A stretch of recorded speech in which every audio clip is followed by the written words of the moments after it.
Hey, this is Alan Brown, productivity coach, mess to success entrepreneur, and host of Crusher TV. Check out this compressed mini version of a Crusher TV episode. It's less than 10 minutes, and I guarantee you'll walk away with evidence-based, actionable productivity hacks you can use to get more stuff done in less time with less stress. There's a lot of noise going on in here, and that noise is made worse by the visual noise around us. We are often our own brain's worst enemy by maintaining a home and/or an office that is full of energy-draining stuff. Clutter is not just a problem for hoarders. Most of us have stuff that is not adding to our lives and could probably add significantly to someone else's. But charitable giving aside, there is great mental power to be had in a place of peace. Do you have one? A fortress of solitude where there is no visual noise to interfere with your budding big-ass ideas and potent problem solving? In this episode of Crusher TV, with the theme, Peace of Mind Requires Peace of Place, we'll clear the decks of our minds and our maisons. Now, what's Crusher TV not all about? It's not about pseudoscience. It's not about woo-woo. It's not about BS. This is the Crusher TV promise. We like facts, data, science, because that's the stuff that helps you get real results. For example, feng shui, borderline woo-woo. Not saying it doesn't have some practical applications and benefits for productivity and peace of mind, but how you hang your bamboo flute having an impact on the kind of luck you will attract, using your flute to activate a room's energy. I haven't seen any double-blind random studies on that yet. That said, I do believe in the energy flowing from spaces, meaning the mental energy that results from a given living space or workspace. To wit, in which bedroom do you think you'd fall asleep faster and get a better night's sleep? Which would you rather begin your day in? Which closet would you rather poke your head into when deciding just how dressed to kill you want to dress? In which living space would you be more likely to feel alive or just be more rested at the end of the day?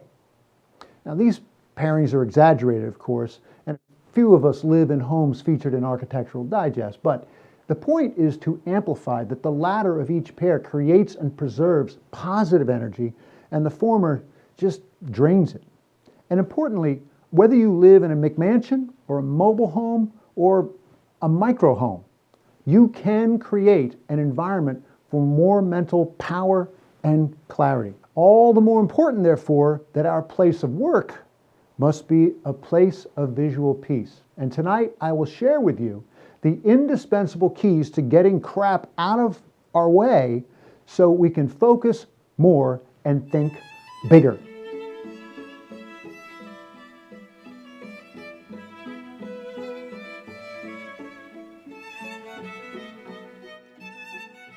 Let's talk about visual clutter's impact on your brain, which is of particular importance in your office or other workspace.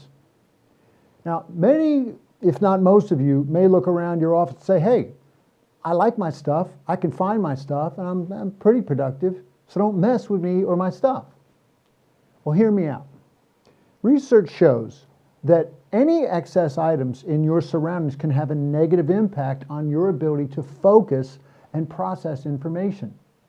Neuroscientists at Princeton showed that physical clutter in your surroundings competes for your attention, resulting in decreased performance and increased stress. Why is this? What are the mechanics of this? Writing in Psychology Today, Dr. Sherry Board-Carter does a nice job of explaining. She says clutter bombards our minds with excessive stimuli, not just visual, but olfactory and tactile, which causes our senses to work overtime on stimuli that aren't necessary or important. Clutter also distracts us by drawing our attention away from what our focus should be on. Clutter constantly signals to our brains that our work is never done. And clutter inhibits creativity and productivity by invading the otherwise open spaces that allow most people to think, to brainstorm, and to problem solve. Lastly, clutter makes it more difficult to relax, both physically and mentally. Now, you may recall the mini productivity hack I shared back in episode 4, in which I clear the decks of my desk before hunkering down on a tough task or project. But I make sure my entire office is giving me peace of mind by providing peace of place. And here are some simple steps you can take to do the same. First thing you want to do is scan your working area and identify the things that give you energy. As one expert puts it, things that spark joy. These are the things that should remain in your line of sight or immediately behind you as reminders. Might be a picture or a sculpture or just a handwritten note of a quote.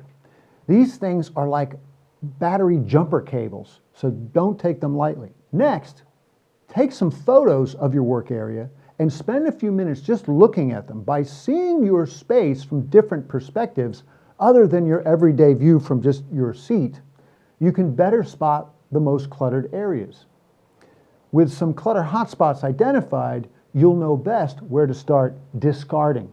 Because a key to success is to discard first and then organize or declutter later. When you don't do it in this order, you slow down the process and you dramatically increase the odds of frustration and of giving up. Needless to say, in looking for things to discard or remove from sight, scan your work area and identify things that you don't like to look at, that just give you a negative vibe, because they weigh you down. Might be a stack of to-dos, a stack of bills, an old piece of art.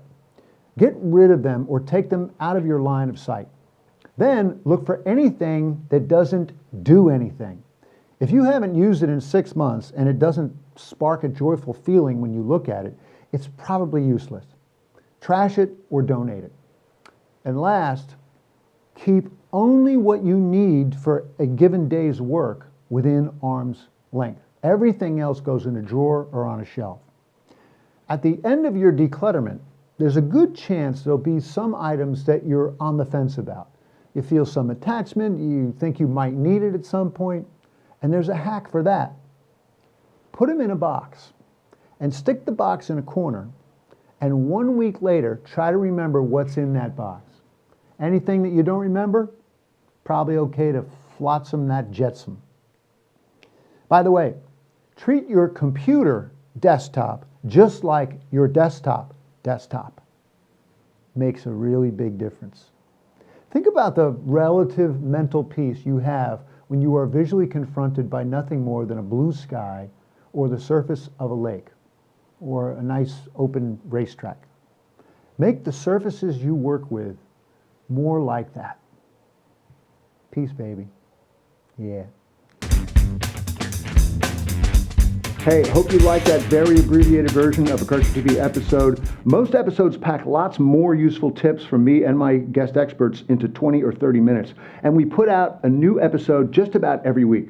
As a member of Clutter TV, you can access any of over 50 archived episodes anytime, anywhere, from any device. Like episode 29, How to Run Your Day Like a Badass, or episode 52, Power Hacks to Crush It at Work. So check out ClutterTV.com and unleash the power of your brain.